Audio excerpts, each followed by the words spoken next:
நீ படித்த பொண்ணு வசதியாக வாழ்ந்துட்டு பேசுகிற. நாங்கள் அப்படி இல்லை. சோத்துக்கு திண்டாடணும், 4 காசு சம்பாதிக்கணும்னா சாவணும். சம்பாரிச்ச காசை வீட்டுக்கு கொண்டாடுறதுக்குள்ள ரத்த அடிப்படணும்.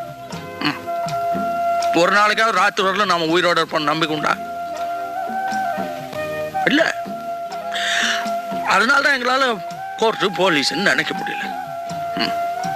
திருப்பி அடிச்சாதான் அடியிலிருந்து தப்பிக்க முடியும், கட்டி அடிச்சாதான் உயிரோட இருக்க முடியும். அதுக்காக நீங்க செய்யறதெல்லாம் சரியாயிடுமா? என் மனசுக்கு எது சரின்னு படுதோ அது மட்டும் தான் நான் செய்யறேன். அப்போ என் மனசுக்கு எது சரின்னு படுதோ அதை நான் செய்யலாமா? எனக்கு இன்னைக்கு செல்வா அந்த பையன் அடிச்சது தப்புன்னு படுது. அவரை திரும்பி அடிக்கிறது தான் சரின்னு படுது.